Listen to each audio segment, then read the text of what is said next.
Hey guys, David, and this is the Splat Report. Starting off with a review of the Splatoon 3 Direct. Let's get right into it. No frills, no hype, just my straight up thoughts on the trailer. Alright, so let's get into it and go through it chronologically here. We've got first thing, this is the squid search. We've seen this before. It looks really interesting.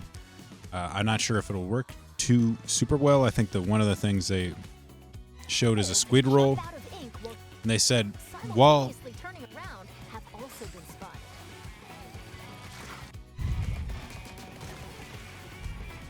oh, while it's glowing like this, the move also slightly repels. So it says slightly repels ink. I'm not sure what that means, whether it's only weaker shots that are repelled or just a certain amount of damage that's repelled. So it's not quite invincibility. At least they didn't use that word. So we'll see exactly how that works. But that's very interesting that it can repel ink. We'll see if it's broken or not. But this is a kind of a big movement option that until we really get our hands on it, we're not gonna be able to see exactly how much it's gonna affect the game. My initial thoughts though is not a huge amount. It looks pretty slow.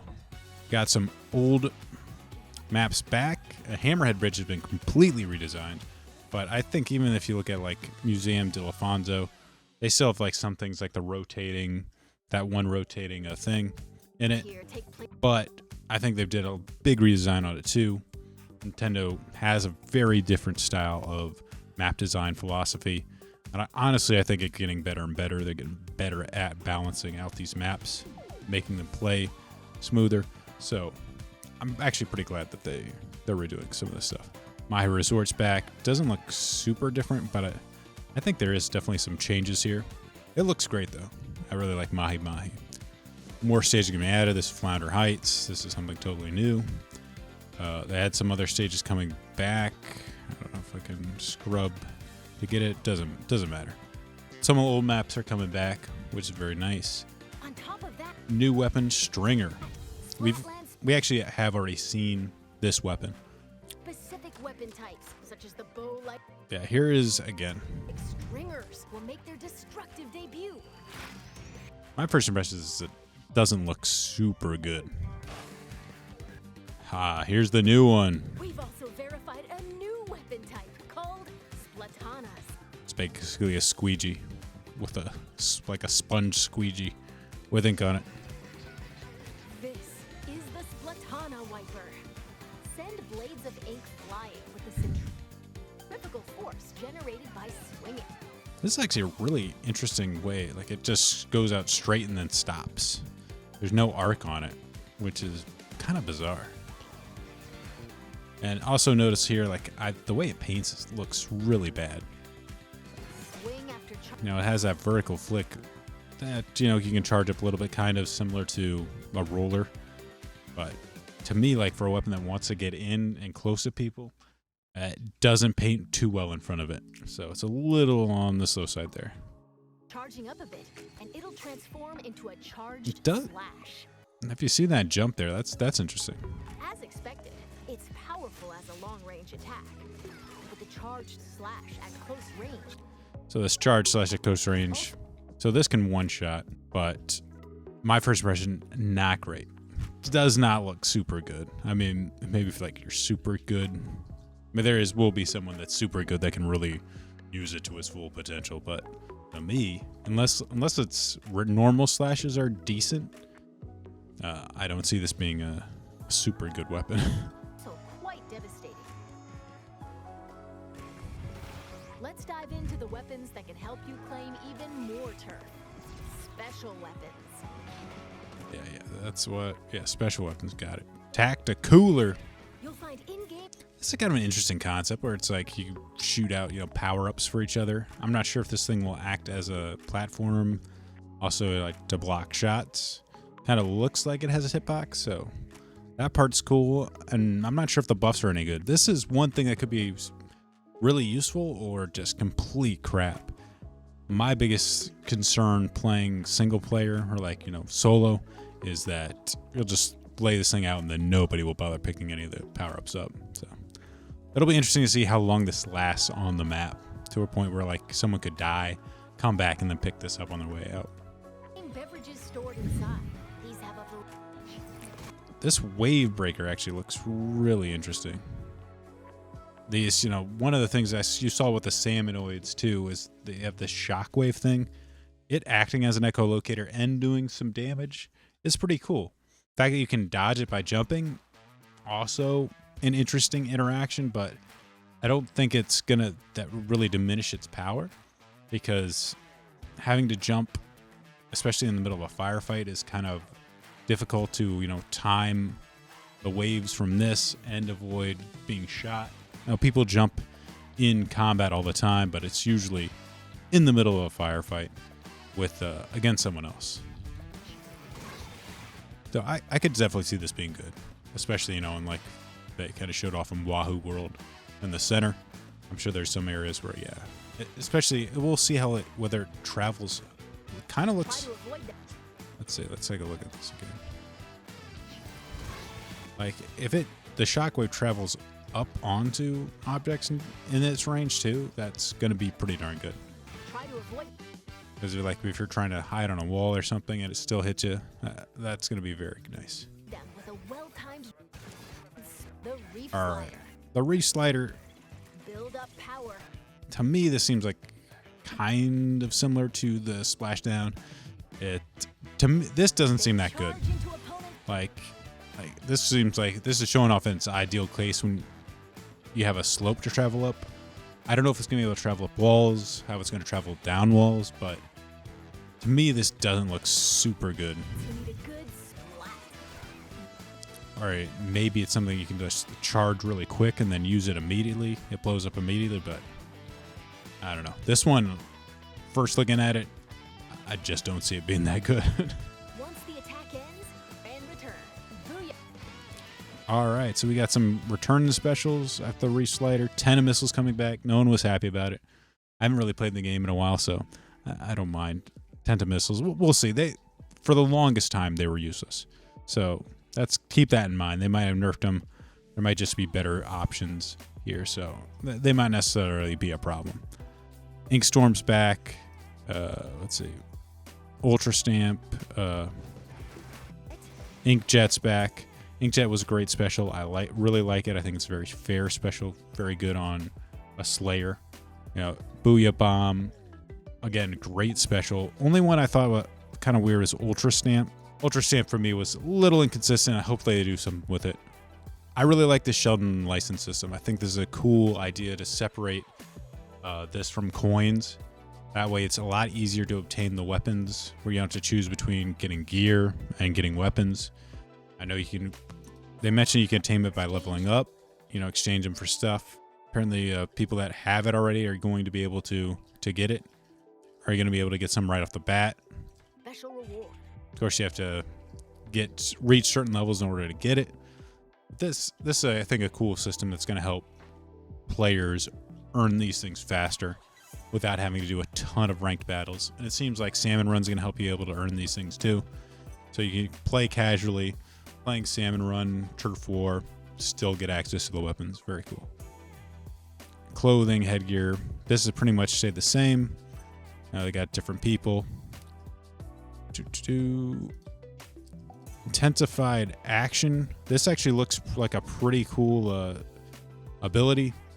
Seems to charge. Intensify action. It definitely charged quicker. Like, I don't know how good this stuff is going to be. This roll is going to be, or the surge is going to be. But if it is, a pretty good special. The squid roll and I don't quite know like how much, whether it's going to do stuff beyond the rolls. We'll see. Merch. This is really cool. He's able to actually change your main ability now. I've been wanting this for a long time. This is fantastic. You don't have to worry about main abilities. You can make whatever outfits you want. Especially, I think it'd be really great for stuff like the amiibo stuff, which just had random crap. You can actually wear, the full set the way it was supposed to and actually have it be good. So there's really no compromising between fashion and function. fantastic.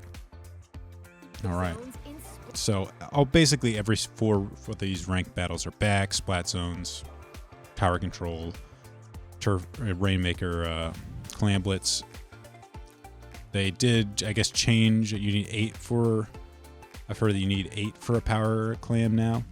So they changed that a little bit. They did change rainmaker. So there are. So now there are actually. Let's see if we can scrub. So they actually have checkpoints instead of just one single goal, which is interesting to see. I'm not sure, if this is going to be a good change overall. I think, it kind of removes the chaos or like the 30-second matches, but I don't know if it's going to be kind of take away some of the charm, like the flaws and the chaos of Rainmaker, kind of what made it Rainmaker. I don't want it to be tower control, essentially. You have to like reach each checkpoint, but we'll see how it works out. I mean, there in one way, yes, it was an issue. So I think, it's one of those things where like emotionally, I'm a little sad to see it go, but like logically, it's a good change, good positive change. In Ranked Battle Series. This is bizarre. Ranked Battle Series where it's you win 3, you have to basically win 3, and you do well. And you have to win 5 before you lose 3. So that's to rank up. That's interesting. And then they have it open where you can play League and solo, and I'm not sure if that's different in terms of the ranking. I have to look into that. Kind of interesting, but I'm not sure if I'll prefer series over just solo. So we're going into this test range. Looks sweet. Get comfy with your weapons here. Besides being able to practice whenever you want. And this is actually one of the things I was super excited for, is seeing you can do this while you're matching. I think this also might be an indication that they're going to be a bit more lenient with the match times as far as how long it takes to match. One of the big complaints with ranked is that the quality of the matches were not good. As far as people that are high elo, they get put in matches that are not so great for them, like really low numbers that they don't end up winning. When they win, they don't get anything for it, and if they lose, then they're losing a lot of points. So I'm hoping, especially with they announced that you could either go into NA or NAEU or Japan or Asia, essentially.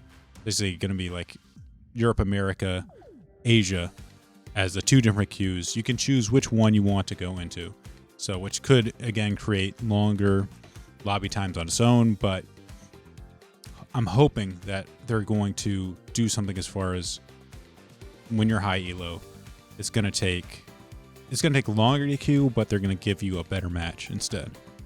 It's also a great. This is, of course, just wild speculation. So, let's go to the next one. Ghost. This seems freaking fantastic. Look at this. You can finally... Come on, you. You can finally queue with people in Turf War. I think this is fantastic. It's going to be great for casual players. When you look at this is one thing I think it was really missing. If you just want to play for friends, have fun, play turf, you weren't able to do it in time. You have to like create a lobby, try to get everyone in, and there's no guarantee you're going to be on the same team. Now you can do it. You can even just get like 4 people, and they give you some options where you can play around in the lobby while you're waiting. You can call people, recruit them to join you. It's great. They've done so much as far as the casual audience. This is what people needed, I think, really to kind of get into this game. If you're just a regular player, you don't want to get super into the ranked modes. This is going to be a lot of fun for them. I'm looking forward to doing it with my family. I'm X rank, but the other people aren't. So like, why are we going to do like league battles where we have to get like super sweaty and fight, people that are like way too good or super bad? It's like one or the other. It almost seems like this turf war is going to be a lot funner way to, just play around casually along with the other stuff they're going to a little later when we go into Salmon Run. This is a huge, huge plus in my opinion. Here's the other one. Battle replays. People have been wanting this for a long time. This looks fantastic. I'm really hoping they're going to add more camera options for this than, you know, they have in the spectator cam in Splatoon 2. Hopefully they'll upgrade the spectator cam as well. But this is going to be fantastic for content creators, especially competitive. You know, you can share your replays, you know, people review replays, look at every different angle. It's amazing. And to me, this is one of the big things that's really going to help, at least, you know, content going forward to make improve the game. So got that, more replays. You know, you can check your stats. Very nice quality of life stuff. A lot of quality of life stuff. Locker is whatever. Nothing super cool. I got this is some sort of weird handbook. Hot Atlantis. This weird chick that's drooling. Customization. You can add this stuff. Or fine. That's nice. You know, it's whatever. You know, it's cool, but oh god, you can do poses. You can dab, guys. You can dab. Anyway. God. Cringe. I'm cringing. This was the catalog thing where it's like spring, summer, winter. I mean, I know they're going to drip. It's just how it is. They're going to drip feed this out to people. Yeah, you know, it's good and bad. I mean, you need to have a regular content update to keep people interested. It's just going to suck to have to like wait so long to get everything, especially the weapons. Good to do. Performance presentation. Oh god, this is some mini game. This could be cool. Hopefully it's fun. I'm not super interested in it. Yes, Salmon Run. The next wave. This is another big thing for casuals. Really enjoy playing this with my family. Love it. This looks really cool. Gosh, Splatana in Salmon Run. I wonder if that's gonna be good. Looks like a pain. Added new stuff. Boss Salmonoids are back.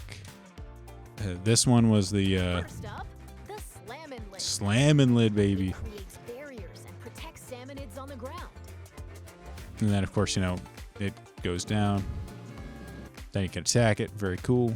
The Big Shot. It's a big boy. It fires heavy projectiles from a distance. Be prepared for powerful shockwaves when they... Again, they have this shockwaves look like such a pain in the middle of a fight. You have to do a shockwave, jump over it. Still very cool design. Now this. One of the new King Salmonids. Notice how it says one of the new King Salmonids. That's really interesting to me. Kind of thinks that makes me think there's more than one King Salmonid, but Unbelievable. I love the fact that they're adding boss fights to Salmon Run. I think that's something that's really cool, especially like Call of Duty Zombies. This is gonna be fun. It looks like they'll occasionally appear just before you complete the job. The tank on your back is a specially So that's interesting that provided egg can. you can shoot the eggs at them to do damage. So it looks like, you know, basically boss enemies are still gonna spawn. So like you can attack them, start throwing eggs at them. I guess, you know, maybe this is going to be an option where like, you choose between damage versus egg count. We'll see. And it appears that you can fire golden eggs to deal massive damage. However, these battles are under attack. Of course, you don't know, like, is this game going to like drop like 1,000,000 golden eggs when it does? Man, this looks super cool. I really like the fact that they're expanding Salmon Run. I've always enjoyed this. Oh, and this. We believe this is when salmonids invade. Big run. So they're adding it to like normal stages. This looks super cool. The city in which Icklings and Octolings live. I tied on, what is this, Wahoo World? It appears that this event happens once every few months. So this once every few months is going to be like a special event. Hopefully that's not something that, you know, stops occurring after 2 years when they stop support. So brace yourselves. Big Run is coming.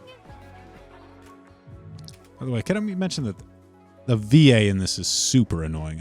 I wonder like how they decide to market this stuff. Like, what is this supposed to appeal to the average Splatoon player? Like, Big Run. It's really cringy and not super. And it's kind of annoying, but whatever. Moving on. This dude's gone. He's gone full Master Roshi. This is story mode. It's whatever. I'm not super. It'll be fun to play, but not super interested in it. They got the lobby back. You know, you can write stuff. Apparently, you can use one of the things like you can do Sam Run anytime. You can get gear.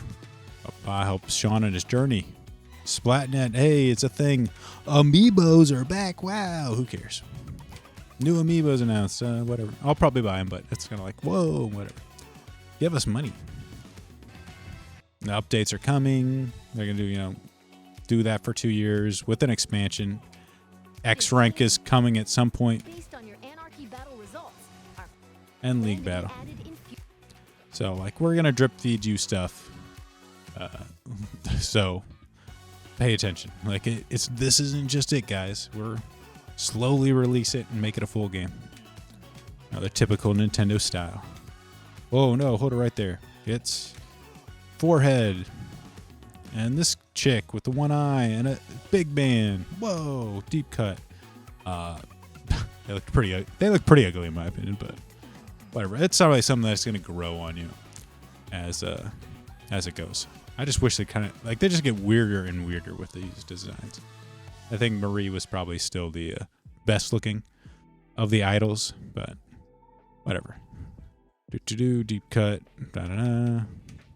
Idols not that important. You can skip the news. This is great. Oh, we got the. This looks pretty cool. It looked pretty neat, you know, with all the dancing around. Splatfest are back. Of course, it's gonna have Splatfest. Like they got to zoom in on the feet here. I guess in the background. Gotta have our feet shot of Fry's. You know, they're those kind of people that enjoy that. I am judging. Irish shot. He looks goofy. Tricolor Turf War. This is something that new that they're adding. I'm not quite sold on this. I think it's a cool idea for solo, but I'm wondering, like, I usually like to play for co-op. And like if you're on the losing team, like how are you handle like it's two from one from like yellow, 2 from blue, and then red is 4. So if, like that's the winning team. So can you not play if you're the losing team? Can you not play 4-person turf war at that point? Do you have to like split into like a 2-man group? Now, hopefully that's not the case, but cool concept. Also, some people kind of speculate like are they gonna allow this during the regular modes? We're gonna have like a 2v2 v2 v2 option. That might be interesting, but I'm not. Probably won't happen. Da-da-da. They just go over their own stuff. I think that's it for. Oh, Splatfest is gonna come out 8/27. That's gonna be pretty cool. It's kind of like a little like preview Splatfest. It's gonna be fun. Probably participate in that. Enjoy myself. That's good. Looking forward to that. Rock, paper, scissors. I'm thinking scissors. All right. And that is it for the video, guys. Hope you enjoyed it. Let me know what you thought. Comments below. Damn, it's almost half an hour. Wish I could have done it more concise, but sorry, guys. Did what I could. And we'll talk to you later.